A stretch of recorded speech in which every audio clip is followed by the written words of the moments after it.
네, 반갑습니다. 오늘 우리 신앙성장과정 바이블키 구약 두 번째, 오늘은 이제 우리 선지서 오늘부터 배울 시간인데요. 어제 우리가 함께 줌으로 이제 만나지 못해서 죄송하게 생각하고, 오늘 우리 이 시간 통해서 선지서와 그리고 특별히 이사야서 함께 알아가는 귀한 시간 될 수 있기를 바랍니다. 잠시 기도하고 시작하도록 하겠습니다. 하나님 감사합니다. 오늘 하나님께서 이 아침에 우리에게 귀한 마음들을 주시고 하나님의 말씀을 깊이 깨달아갈 수 있는 귀한 시간 되게 하여 주심을 감사합니다. 하나님, 이 책을 통하여서 또 하나님께서 우리에게 알려주시는 말씀들을 통하여서 우리의 마음과 우리의 삶이 새로워지게 하여 주시옵소서. 이사야 선지자를 통하여서 이스라엘 백성들에게 주셨던 그 말씀이 오늘 우리에게도 적용이 되게 하시고, 또 앞으로 이사야 말씀을 읽어갈 때에 이해되고 하나님의 마음과 그 뜻을 잘 깨달아 알아갈 수 있는 귀한 시간 되게 하여 주시옵소서. 이 아침에 함께하여 주시기를 소망하고 예수님의 이름으로 기도드립니다. 아멘. 아멘. 네, 여러분 반갑습니다. 교재 186페이지를 같이 펼치시고요, 같이 읽어가도록 하겠습니다. 여러분들은 교재를 같이 펼쳐 놓으시고 교재에 나오는 글씨들을 같이 눈으로 따라 보시면서 함께 봐주시면 좋겠습니다.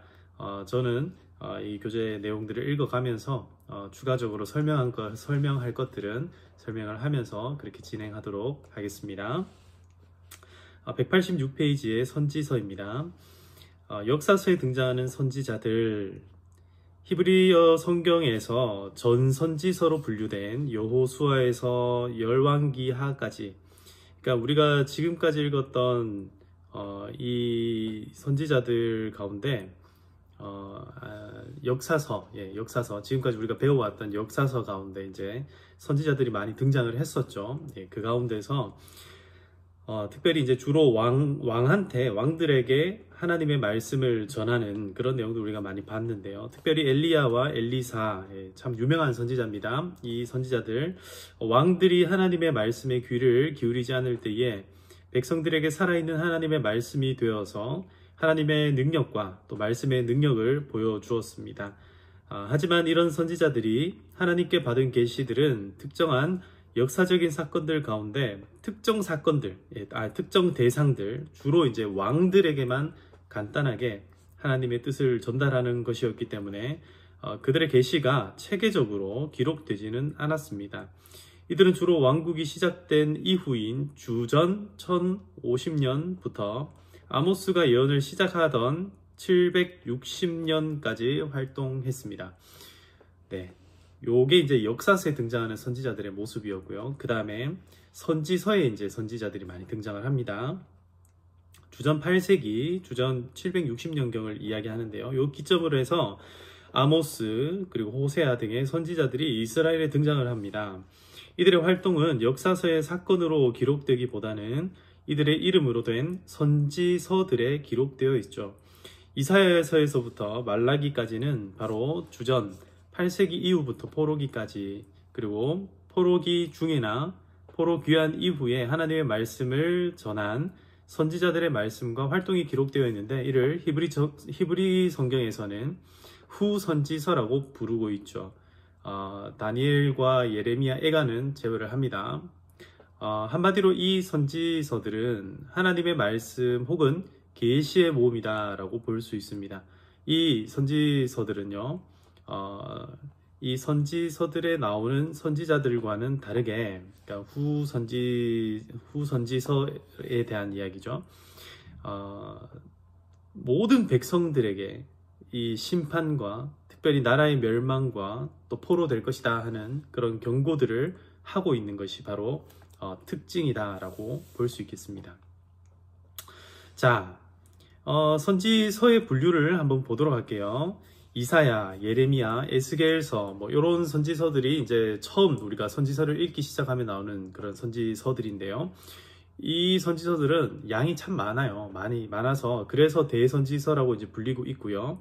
그 다음에 다니엘서와 예레미야, 에가 같은 경우에는 이제 같이 붙죠. 이 선지서들 뒤에. 그래서 요 5권이 대선지서가 되고요.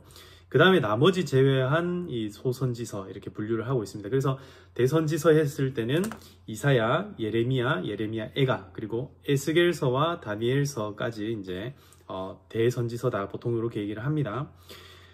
히브리 성경에서는 성문서로 분류된 다니엘서와 예레미야, 에가는 우리말 성경에서 70인경 분류를 따라서 대선지서에 포함된다 이제 그렇게 얘기를 하죠. 이 성경들은 양 자체가 앞에 있는 그 선지서들 이사야서, 예레미야, 에스겔 이런 선지서처럼 많지는 않습니다.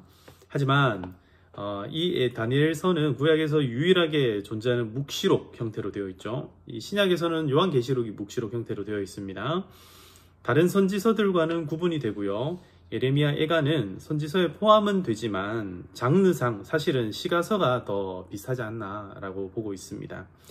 그야말로 예루살렘의 어떤 멸망과 관련된 애가들이 잔뜩 모아져 있다 이렇게 볼 수 있죠. 자, 선지자는 하늘 왕의 사자다 라는 요 챕터를 읽어볼게요. 후선지서에 나오는 선지자들은 미래를 내다보는 선견자, 먼저 본다는 거죠. 먼저 보는 사람으로서 어떤 그런 측면으로서, 그리고 사회를 말씀으로 개혁하는 개혁자의 측면, 혹은 하나님에 대한 메시지를 설교하는 설교자, 신학자 뭐 이런 측면들을 가지고 있는데요. 사실은 이들은 말 그대로 메신저입니다. 메신저. 하나님의 말씀을 그냥 전달해주고 그냥 전달해주는 그런 메신저였다. 하나님 나라와 온 세상에 참된 왕 되시는 여호와 하나님께서 백성들에게 보내신 사자들이었다. 그들은 왕과 백성들이 죄에 빠져 있을 때 그들을 향한 하나님의 안타까움과 죄에 대한 분노를 자신들의 메시지에 담아서 전달했습니다. 그런 의미에서 그들은 단순히 입만 빌려주었던 전령은 아니었고요. 그들의 삶 전체가 하나님의 메시지 그 자체였다. 그래서 어떤 사람들은 막 결혼도 자기 마음대로 못하고요. 자식을 낳아도 이름도 자기 마음대로 짓는 것이 아니라 하나님의 뜻에 맞게끔 지어가는 그런 과정들, 그런 장면들이 이런 모습들에서 이제 볼 수 있는 거죠. 특히 이제 예레미야 같은 선지자들, 그리고 에스겔의 상징적인 어떤 행동들, 이런 것들이 이런 것과 일맥상통한다.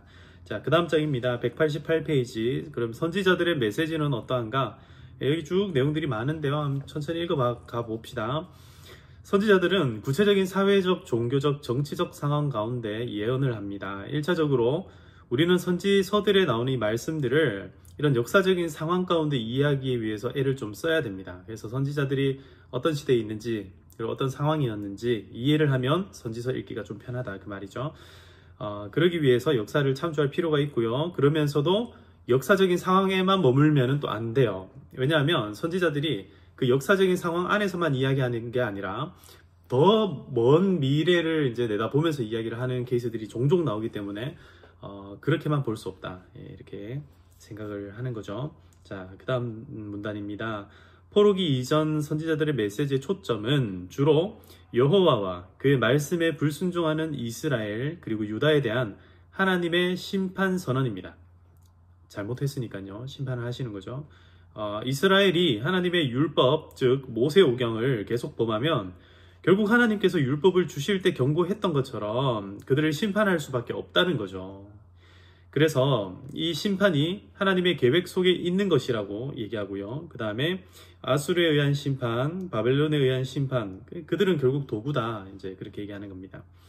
하지만 이런 심판의 메시지를 전한 것은 백성들을 단순히 위협하거나 겁주기 위해서가 아니고 그들로 하여금 회개하고 돌아와 심판을 피하도록 하기 위함이었다. 거룩한 하나님의 백성들로서 하나님의 율법을 지키는 행복한 그 길로 다시 돌아오라 라고 하는 하나님의 마음, 이것이 선지자들의 메시지에 담겨 있다. 그래서 심판의 메시지들 사이사이에 무엇이 있는가 하면 하나님의 구원의 메시지가 등장하고 있다. 대부분의 선지서들이 이런 구원 메시지로 또 마무리되고 있죠. 선지서들은 열방에 대한 하나님의 심판 경고, 그리고 열방들이 나중에 이제 시온으로 돌아오게 될 것, 이런 것들을 기록함으로써 하나님께서 이스라엘뿐만 아니라 온 세상의 역사를 주관하시는 분이심을 강조하고 있습니다. 더불어서 이스라엘 심판과 구원이 온 세상의 구원과 밀접한 관련이 있음도 보여주고 있습니다. 포로기 이후에 이 공동체들에게 선포된 학계, 스가랴, 말라기 같은 이런 선지서를 보시게 되면 성전 재건을 격려하죠. 예, 재건해야 된다 뭐 이러면서 격려를 하고요. 그 다음에 성전 예배에 대한 책망, 이 예배가 사실 잘 회복되지 않았죠. 예배가 좀 많이 막 혼합되고 이런 일들이 좀 있었기 때문에, 그래서 성전이 좀 온전하게 회복돼야 된다 뭐 이런 말씀들을 하고요. 그리고 메시아를 통한 시온의 회복, 이게 이제 제일 중요한 이제 흐름상 제일 중요한 내용이다 볼 수 있죠. 이런 메시지들이 들어 있습니다. 그리고 구약의 묵시록이라고 할 수 있는 다니엘서에는 바벨론, 페르시아, 헬라, 로마 제국, 이렇게 제국들이 이어질 것들을 이제 예언하게 되죠. 참 놀랍고 신기한 그런 내용들입니다. 그러면서도 이런 세상 제국 가운데 이제 핍박을 받을 것이지만 믿음을 갖고 있는 하나님의 백성들은 결국 승리하게 될 것이다. 하나님의 나라는 최종적으로 승리하게 될 것이다. 이런 것들을 예언하고 있습니다. 선지서 이해에 있어서 중요한 것이 있다면 선지서들에 나타난 많은 예언 중에서 종말과 관련된 구원의 메시지들, 특별히 그 시대에 다 이루어지지 않았고 다윗의 후손으로 오실 메시아의 도래로 말미암아 새 시대를 기다리게 한다. 이것이 참 중요한 그런 내용입니다. 이런 관점에서 선지서들의 많은 예언들은 예수님의 오심으로 성취됨을 우리가 보게 될 것이고요. 예수님과 그의 교회에 의해서 그 의미들이 분명히 드러나게 될 것이다.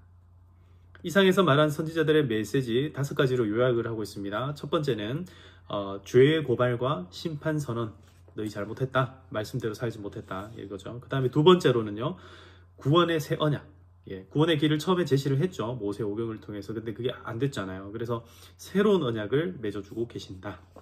그 언약의 내용은 너희 죄를 용서해 줄게, 예루살렘을 회복하자, 율법도 회복하자, 이제 그런 내용이 되는 거죠. 그 다음 세 번째로는 메시아 예언, 드디어 하나님께서 그 약속하셨던 진짜 아담의 후손, 그 여자의 후손, 다윗의 후손, 이를 보내주시겠다. 그것이 예언되고 있고요. 하나님 나라의 승리, 결국 하나님의 나라는 승리한다. 뭐 이스라엘이 멸망했다고 해서 하나님의 나라가 멸망한 것이 아니죠. 그래서 하나님의 나라가 승리할 것이다. 그 다음에 이방인들의 구원 예언, 이건 정말 중요합니다. 왜냐하면 우리가 이방인이기 때문이고요. 지금도 교회 밖에 있는 사람들은 이방인들이에요. 그들이 결국은 어떻게 돼야 될 사람들입니까? 구원받아야 될 사람들이죠. 그래서 참 중요한 내용이다. 이 선지서들은요, 주로 운문체로 기록됩니다. 운문체라는 것은 시죠, 시. 산문이 아니라 운문. 그래서 히브리 시의 특징인 평행법, 여러 가지 행으로 구성된 한 절이 문법적으로나 의미적으로 평행을 이룬다.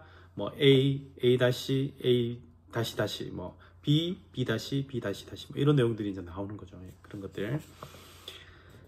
그런 여러 가지 또 많은 비유들도 나오고요. 업굿들, 두려워하지 말라, 이런 것들이 계속 반복된다든지, 그런 것들. 그리고 선지자들이 전한 메시지가 주로 심판과 선포, 그리고 구원의 메시지로 구분된다는 거. 심판의 메시지에는 반드시 백성들이나 왕의 죄를 고발하는 내용들이 나온다는 거.